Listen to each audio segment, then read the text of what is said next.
ഇപ്പം ജഗദീശ്വരൻ്റെ കാര്യം പറയുകയാണെങ്കിൽ സിദ്ദിഖ് ലാൽ വരുന്നു, മാത്യു, ദിലീഷ് പോത്തൻ്റെ സ്കൂളിൽ നിങ്ങൾക്ക് ഗ്രൂമിങ് സെഷനും ഒക്കെ ഉണ്ടായിരുന്നു. മോളുടെ കാര്യമാണെന്നുണ്ടെങ്കിൽ സത്യൻ അന്തിക്കാട് ദ ലെജൻഡ് സത്യൻ അന്തിക്കാട് സാറിൻ്റെ സ്കൂളിൽ നിന്നാണ് വരുന്നത്. അപ്പോൾ നിങ്ങൾക്ക് ആ സമയത്ത് ആ ഒരു ആക്ടിങ് ഓറിയൻറ്റേഷൻ ത്രൂ ഔട്ട് നമ്മൾ എന്തെങ്കിലും ഒരു സാധനം ചിലപ്പോൾ നമ്മൾ ത്രൂ ഔട്ട് നമ്മുടെ ആക്ടിങ്ങിൽ ക്യാരി ചെയ്യുമല്ലോ, അങ്ങനെ എന്തെങ്കിലും ഉണ്ടായിട്ടുണ്ടോ എന്ന് വെച്ചാൽ ആ ത്രൂ ഔട്ട് നമ്മൾ ക്യാരി ചെയ്യുന്ന ഒരു ഫാക്ടർ ഉണ്ടായിട്ടുണ്ടോ? അല്ല, ഞാനിപ്പോൾ സിദ്ദിഖ് ലാലിൻ്റെ എന്ന് പറയുന്ന പോലെ തന്നെ പ്രിയദർശനം പറയണം. പ്രിയദർശനൊക്കെ നമ്മൾ സമകാലീനരാണ്.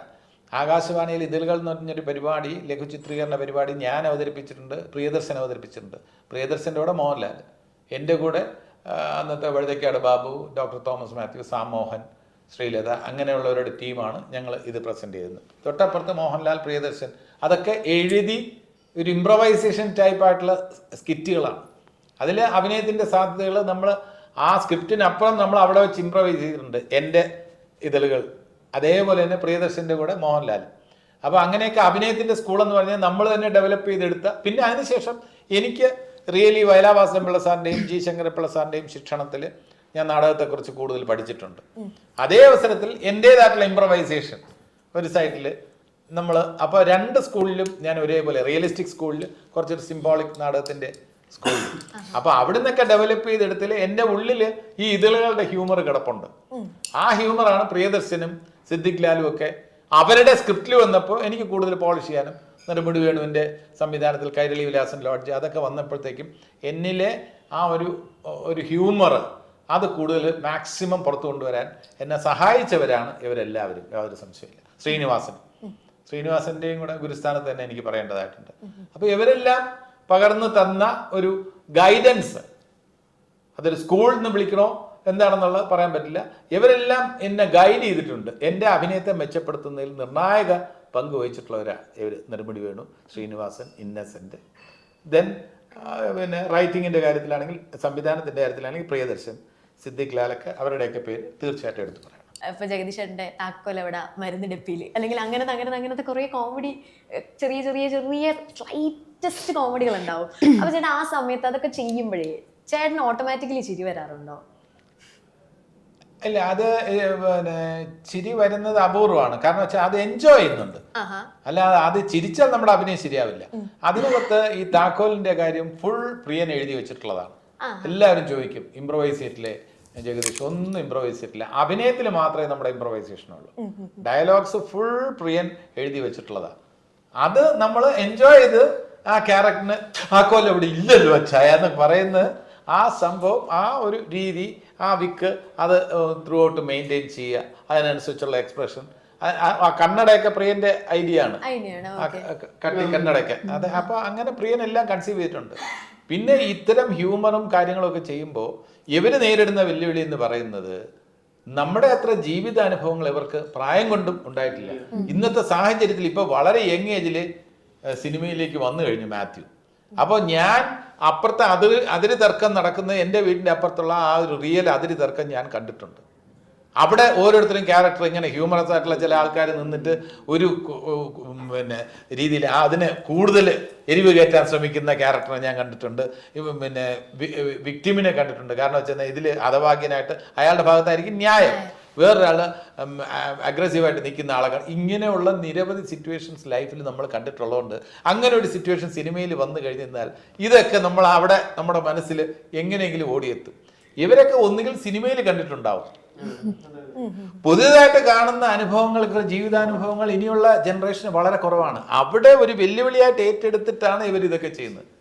എനിക്ക് പോലും എനിക്ക് മുമ്പ് വന്ന ആക്ടേഴ്സ് കണ്ടിട്ടുള്ളതിൻ്റെ അത്രയും റിയൽ ലൈഫ് എനിക്ക് കാണാൻ പറ്റില്ല. ഇന്നസെൻ്റ് ഏട്ടൻ കണ്ടിട്ടുള്ളതിൻ്റെ അത്രയും റിയൽ ലൈഫ് എക്സ്പീരിയൻസ് ഞാൻ കണ്ടിട്ടില്ല ജഗതി ചേട്ടൻ്റെ. അപ്പോൾ അതൊക്കെ റിയൽ ലൈഫുമായിട്ട് കുറേ കാര്യങ്ങൾ ബന്ധപ്പെട്ടിരിക്കുന്നു. പിന്നെ ആക്ടിങ് എന്ന് പറയുന്നത് നമ്മുടെ കുടുംബം തന്നെ നമ്മുടെ ആക്ടിങ്ങിൻ്റെ ഒരു ഏരിയയാണ്.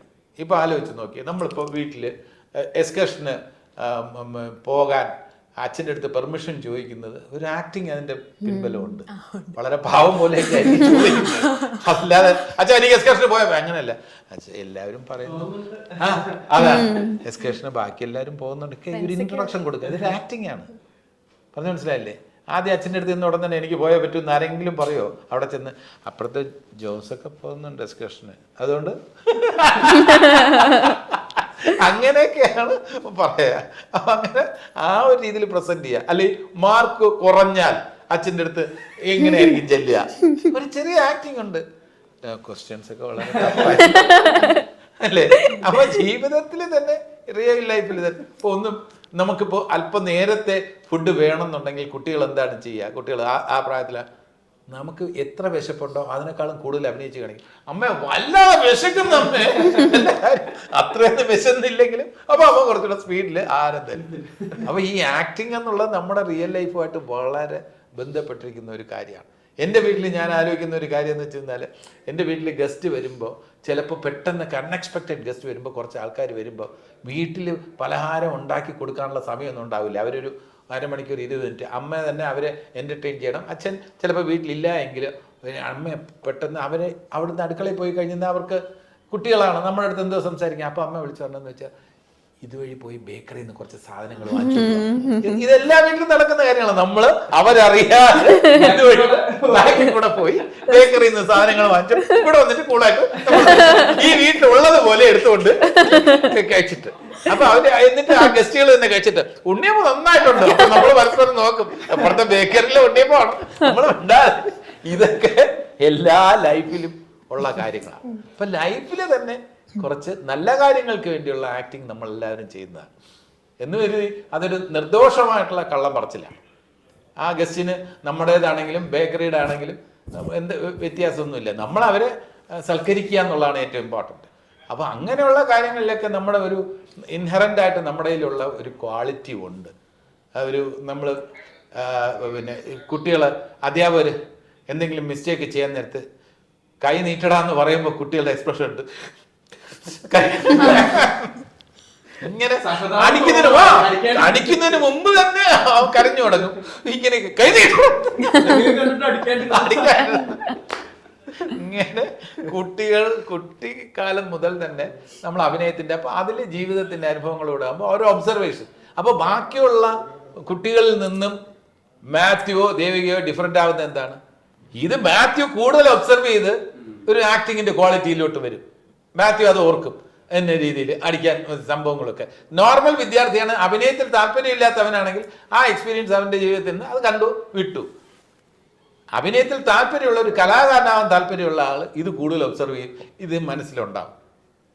സിനിമാ നടനാണോ എന്ന് വിചാരിച്ചിട്ടൊന്നുമല്ല, ഇവൻ്റെ മനസ്സിൽ അഭിനയം ഉണ്ടെങ്കിൽ ആ ഓർമ്മകൾ ഇവൻ്റെ മനസ്സിൽ കാണും. എൻ്റെ മനസ്സിൽ അത്തരത്തിലുള്ള ഒരുപാട് ഓർമ്മകളുണ്ട്.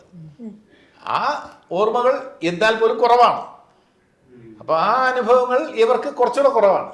ഇനിയുള്ള തലമുറയ്ക്ക് അവർക്ക് കൂടുതൽ ലേറ്റസ്റ്റ് ആയിട്ടുള്ള കാര്യങ്ങളായിരിക്കും അവരുടെ മനസ്സിലുണ്ടാവുക. സ്പേസിന്റെ കാര്യങ്ങളൊക്കെ ആയിരിക്കും അവരുടെ മനസ്സിലുണ്ടാവുക. പാരലൽ യൂണിവേഴ്സ് അവരെ ചിന്തിക്കുന്ന എന്തൊക്കെയായിരിക്കും. സീരീസും ഇപ്പൊ ഇറങ്ങുന്നതൊക്കെ അങ്ങനത്തെ അവരുടെ ഗെയിംസോ നമ്മൾ കുട്ടിക്കാലത്ത് കളിച്ചോണ്ടിരുന്ന കളികളാണോ അവർ കളിക്കുന്നത്?